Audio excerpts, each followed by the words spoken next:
va a ir por ahí. Pero no, siempre te engañas. Puede ayudar sobre todo a personas que tengan problemas con su autoestima, la opinión de los demás o de necesitar la aprobación de los demás, que me parece una carta de amor a ser un fan, a querer tanto a este personaje que por favor necesito que lo lea todo el mundo. Y estáis ya que no sois capaces de acabar un libro, estos os los vais a acabar. Soy yo, para quien el poder de cambiar la forma en la que ves el mundo. Hola a todos y todas, bienvenidos otro día más al canal. Yo soy Raquel Brune y en el vídeo de hoy os traigo uno de los vídeos más esperados siempre de todos los años, que es el recopilatorio de mis 10 lecturas favoritas de este 2022. Antes de empezar con esta recopilación, que por cierto si hubiese hecho otro día a lo mejor hubiese dicho otros libros porque es lo más difícil de hacer del año también, lo más emocionante y lo más difícil, quiero deciros dos cosas. La primera, que estoy muy contenta porque hay 4 libros en este top 10 que son escritos por autores hispanohablantes, y uno de mis propósitos de lectura del 2022 era leer a más autoras hispanohablantes y es un 40% del top 10, así que yo diría que voy bien. Y es que me pasa que hay un montón de libros maravillosos escritos en español y que muchas veces no les prestamos atención, nos los perdemos, porque claro, es verdad que los libros, sobre todo desde Estados Unidos, vienen con mucho hype y también vienen con mucho marketing, que es algo maravilloso cuando se hacen cosas muy guays con los libros, como cajas literarias con merchandise asombroso y súper creativo, o esas ediciones limitadas tan bonitas. Pero claro, ¿qué es lo que pasa? Que si tú en España le dices a tu editor que quieres hacer una edición limitada especial en tapa dura con relieve y las páginas de colorines, pues lo más probable es que se ría de ti porque no hay presupuesto. Así que quería hacer un poco el esfuerzo de mirar más allá y ver todos estos libros que he descubierto que son maravillosos, así que quiero seguir haciéndolo en 2023. Y la segunda observación que os quería contar es que podéis leer muchos de estos libros y escucharlos en formato audiolibro en Nextory, que va a ser el colaborador de este vídeo. Os voy a dejar abajo una prueba de 45 días gratis para que podáis probarlo con el código Raquel45, y muchos de estos libros están ahí y vais a poder probarlos y leerlos de forma totalmente gratuita. Y dicho esto,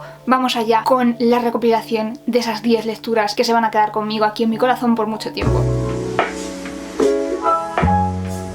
Vamos allá con esos 10 libros sin ningún orden en particular, y el primero, si me seguís en redes sociales, es muy probable que nos sorprenda. Es el libro de Antes de que se enfríe el café, que es una novela conmovedora, de esas que te tocan la fibra sensible, que habla del arrepentimiento, de esos momentos de nuestra vida que nos marcan y que sobre todo nos deja una lección vital muy importante, que es la de que aunque no podemos cambiar nuestras circunstancias y lo que ocurre a nuestro alrededor, sí que podemos cambiar nuestro corazón, nuestro alma. Es una novela japonesa realista, pero con esos tintes un poco de realismo mágico, y es que se ambienta en una cafetería en la que ocurre algo muy particular, y es que las personas que van allí pueden elegir sentarse en un determinado asiento y viajar en el tiempo hacia adelante o hacia atrás. Lo que pasa es que esta posibilidad viene con una serie de normas. La primera es que solo puedes viajar en el tiempo una vez. La segunda, que no puedes cambiar el presente hagas lo que hagas. La tercera, que no te puedes mover de ese asiento, solo puedes viajar en el tiempo cuando estás ahí sentado y aparecerás ahí sentado. Y la cuarta norma, y la más importante, es que solo puedes quedarte en ese momento al que viajas el tiempo que tarda en enfriarse un café. Si tardas más tiempo, corres el riesgo de convertirte en un fantasma que va a vagar por ahí para siempre. Y claro, al principio tú piensas que ¿para qué vas a correr ese riesgo de convertirte en un fantasma por siempre cuando no puedes cambiar lo que ha ocurrido? Y sin embargo, vamos a ir viendo las historias de algunas de esas personas que suelen frecuentar el café, y vamos viendo circunstancias que les han ocurrido y cómo realmente hacer ese viaje es tan importante para ellos, no tanto por cambiar lo que ha pasado, sino a nivel interior. Y me ha parecido una historia muy bonita. Me encanta también la ambientación, esa sensación que tienes al leerlo. Así que si nunca habéis probado a leer literatura japonesa, puede ser un muy buen comienzo. El siguiente libro es El peligro de estar cuerda, de Rosa Montero. Tengo que decir que me encanta cómo funciona el cerebro de Rosa Montero. Y es que nos encontramos con un libro que por un lado es no ficción y que nos va a hablar de una serie de historias que han ocurrido y de datos, pero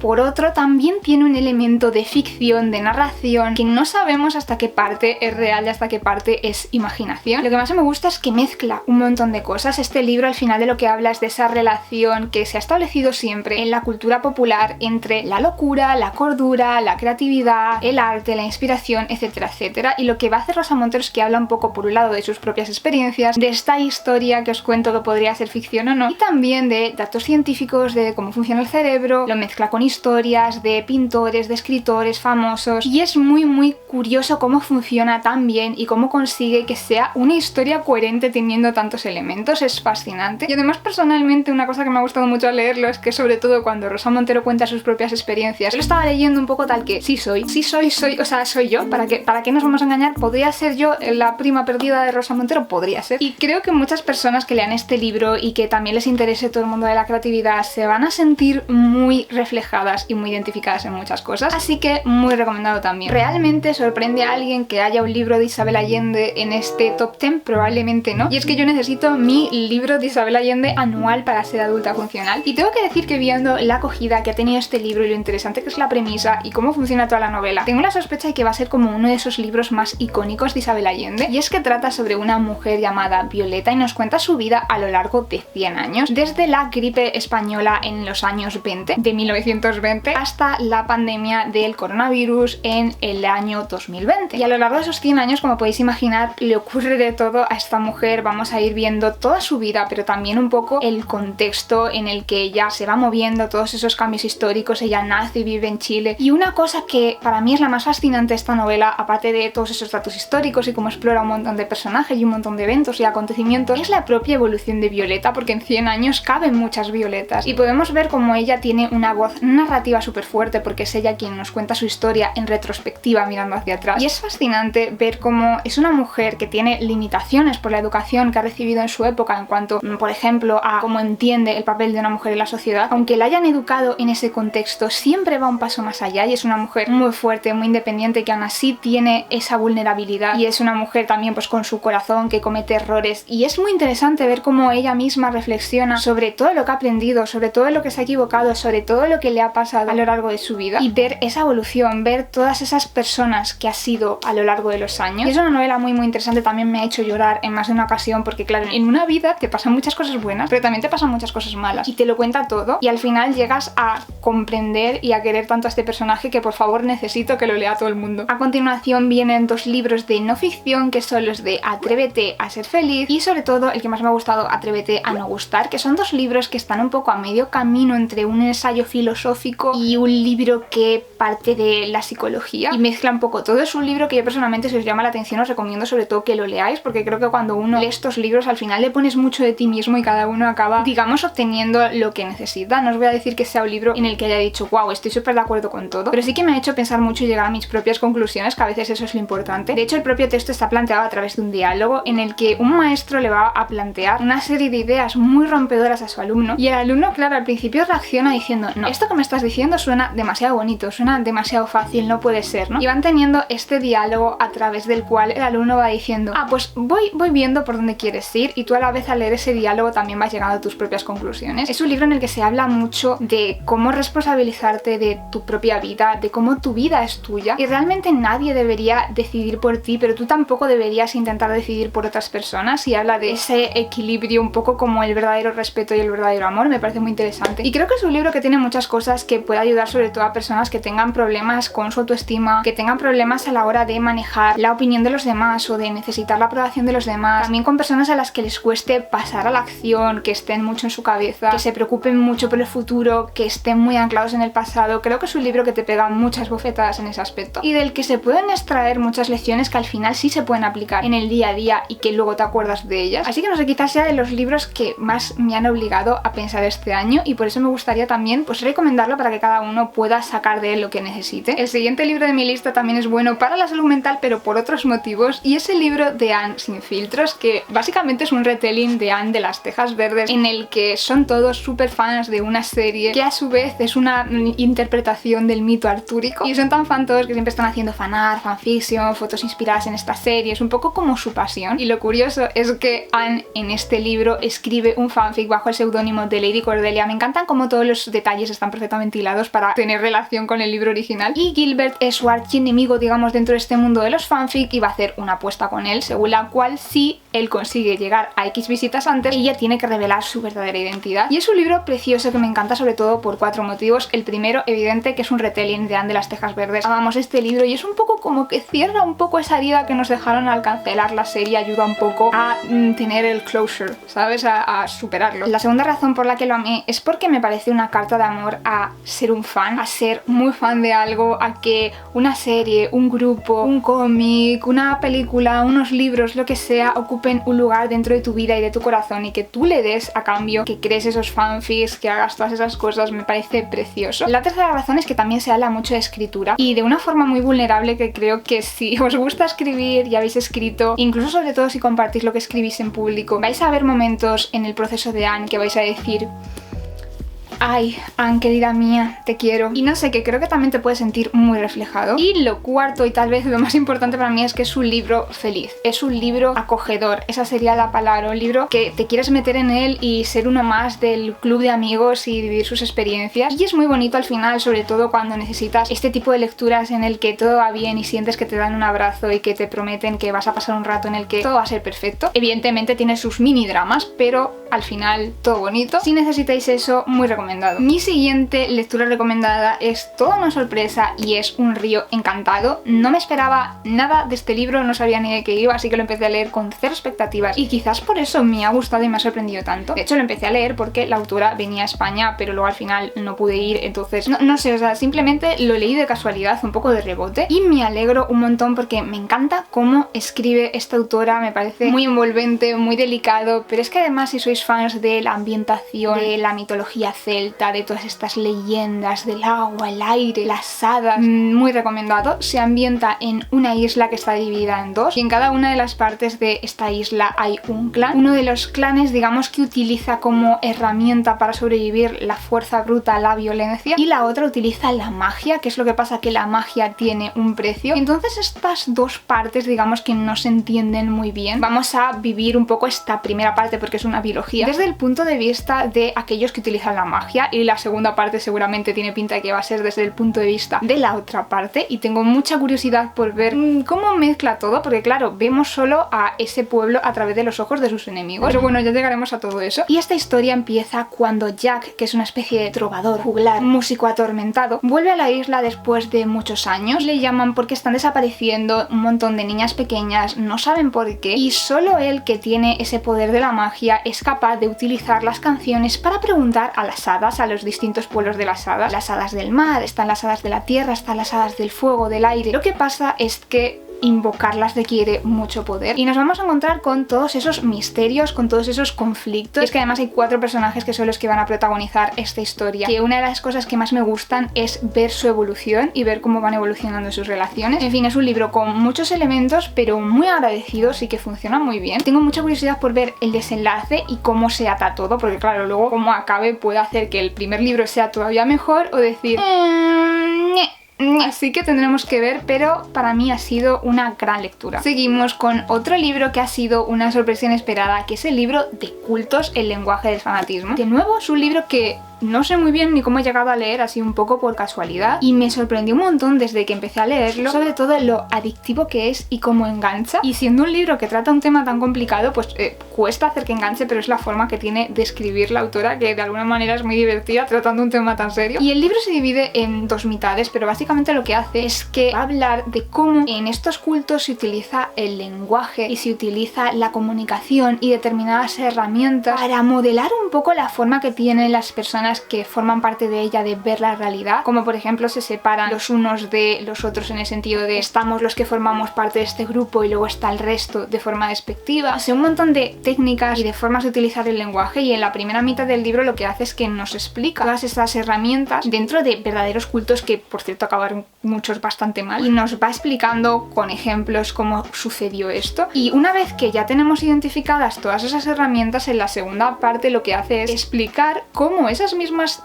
técnicas en ambientes pues mucho más inocuos, claro está, pero se utilizan un poco como herramientas muchas veces de marketing para vender, por ejemplo, ciertos conceptos como el crossfit o el concepto de boss babe. Lo flipante de este libro es que una vez que lo lees y una vez que lo ves, no puedes desverlo. Entonces tú ya funcionas en sociedad viendo todo el rato el ejemplo, diciendo, ah, mira, esto es lo que están haciendo que he leído en este libro. Y realmente es uno de esos libros que tiene el poder de cambiar la forma en la que ves el mundo, y ha sido por casualidad y me parece muy interesante y os lo recomiendo recomiendo un montón si os interesa sobre todo el tema de la comunicación. Con esta siguiente recomendación yo he llegado a la conclusión al leerlo de que mi género literario favorito es el de hadas malas. No hadas bonitas tipo Campanilla, no, esas hadas de los cuentos retorcidas, ¿sabes? Que odian a los humanos y que se divierten un poco extendiéndole trampas y siendo engañosas y demás. Ese tipo de libros. Y es que he encontrado una saga que tiene eso, pero es que además tiene un montón de otras cosas que es que hacen que sea todo maravilloso, porque lo mezcla un poco con este mundo de los Bridgerton, de los bailes, de esos cortejos amorosos, de los pretendientes, y todo ello además lo mezcla con denuncia social basándose pues en diversos problemas que había en la época de desigualdad, de pobreza, etcétera, etcétera, de clasismo. Y es que funciona muy bien, sobre todo los dos primeros libros. Son los libros de Hadas de la Regencia, que por favor espero que los traduzcan al español en algún momento, y me han encantado. El primero es Half a Soul, que trata sobre una chica que su principal problema es que su madre hizo un pacto con una hada, entonces vino este hada a llevarse su alma, no de su primogénita, pero no puede hacerlo del todo y esta chica se queda con media alma, así que es un poquito peculiar a ojos de la sociedad porque digamos que ella no siente emociones intensas, entonces sus reacciones son siempre como un poquito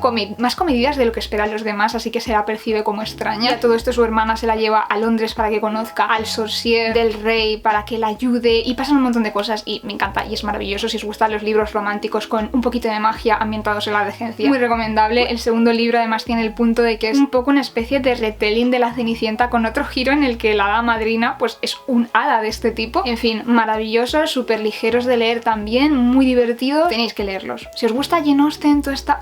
leerlos. Otra de mis lecturas favoritas, bueno, en realidad son dos libros a los que les estoy muy agradecida porque me han sacado de un bloqueo lector muy horrible en el que empezaba libros pero no era capaz de acabar ninguno, pero estos ciertos sí los acabé y además muy rápido los dos. Son los libros de Una herencia en juego, que tratan sobre una chica que descubre de repente, una chica que además pues está bastante mal en la vida, ha tenido bastante mala suerte la pobre, y descubre que este señor súper rico, asquerosamente rico, ha fallecido y le ha dejado a ella todo en herencia, y tiene sus hijos, sus nietos, que pues son estos súper ricos, old money, esas vibes muy gossip girl, que claro, de repente se han quedado sin herencia y nadie entiende nada, y ella tiene la condición de que tiene que vivir en la super mansión familiar durante un año, y lo que ocurre es que va a empezar una especie de juego siguiendo una serie de pistas que ha dejado este hombre para descubrir por qué le ha dejado la herencia a ella, y es que es una movida de libro. ¿Vale? Seguramente pues no es alta literatura, no son libros que seguramente permanezcan como clásicos de la literatura y que cambien, ¿no?, el concepto del libro ni nada por el estilo, pero es que me parece que están muy bien hechos para el propósito que tienen, que es tener una trama trepidante y totalmente adictiva. Y una cosa que me gusta es que siempre me sorprenden, porque tú vas viendo las pistas y con esas pistas que te da tú esperas que pase algo y dices, ah, va a ir por ahí, pero no, siempre te engañas, siempre esas mismas pistas en realidad iban por otro sitio, y eso es lo que me gusta, que siempre está dándole un giro inesperado a las cosas. Y al final es verdad que a lo mejor, por ejemplo, los personajes no te los desarrolla muchísimo, pero porque lo que se centra es en esa trama, en ese sorprenderte, en ese darte una experiencia como lector en el que estás todo el rato diciendo, ¿qué va a pasar ahora? Esto es una locura, el segundo libro es una locura. Y queda todavía otro libro, es que yo no sé qué más va a pasar. Así que si os apetece algo así, si estáis ya que no sois capaces de acabar un libro, estos os los vais a acabar. Ya hemos llegado al último libro, llegamos al final del vídeo, y el libro es Después del océano, de Belén Martínez. Hay tantas cosas que me gustan de este libro que es que no sé ni por dónde empezar. Para empezar, la portada y las ilustraciones de Ima Moya, maravillosas as always, pero es que es un libro con tantas cosas que me fascinan. De nuevo, no sabía muy bien qué me iba a encontrar al leer este libro porque lo leí antes de que se publicase, entonces no había nada, no había portada, no había sinopsis, y me llevé también una sorpresa. Yo pensaba que me iba a gustar, pero no pensaba que me fuese a gustar tantísimo, porque tiene un montón de cosas que a mí me encantan. Esa mezcla entre la realidad y el realismo mágico, ¿no?, de los dioses, esa magia que está un poco entrelazada en el tejido de la realidad y todas estas cosas. Me gusta mucho la ambientación, que se ambienta en Japón, y sobre todo cómo realmente utiliza la ciudad de Kioto como un elemento místico más, con todos esos templos, con toda esa cultura, toda esa tradición, y de alguna manera consigue que sientas que estás allí y que estás paseando por las calles de Kioto y que estás viendo todos estos elementos. Fascinante. Y luego por otro lado es un libro muy íntimo, en el sentido en el que nos centramos mucho en el viaje de los personajes, de todos estos traumas que tienen, de cómo se han enfrentado a ellos a lo largo de los años y cómo llega un punto en el que tienen que plantarles cara. La protagonista es una joven llamada Nanami, que cuando era pequeña vivió el tsunami que hubo en 2011, que fue muy destructivo, que fue horrible, y ella fue una de las supervivientes. Entonces tiene toda esta carga de las experiencias que ha vivido y de cómo gestionar solucionarlas. Y vamos a ir viendo cómo de repente ese pasado a través de fantasmas y a través de un montón de recuerdos y elementos, cómo vuelve de golpe y cómo... Van a pasar un montón de cosas que no os puedo contar, pero es una historia preciosa también, de estas que te sacan un poco lagrimillas en algún momento, vais a llorar, sí. Me ha parecido una preciosidad, me encanta cómo escribe también esta autora de una manera súper poética y súper bonita, pero sin resultar ni forzado ni pomposo, así que también tenéis que leerlo. Hasta aquí mis 10 libros favoritos de este 2022, contadme cuáles han sido vuestras lecturas favoritas abajo en los comentarios para que todo el mundo pueda verlo, tengo mucha curiosidad. Y os recuerdo que tenéis abajo un enlace con el código Raquel45 para leer muchos de estos libros gratis en Nextory. Como siempre, muchas gracias por ver el vídeo, no os olvidéis de darle a like si os ha gustado, de compartir si pensáis que le puede gustar a alguien, de suscribiros para ver más vídeos como este, muy importante darle a la campanita si queréis enteraros de cuando subo vídeos. Nos vemos en el próximo vídeo del canal, chao, chao, chao, chao.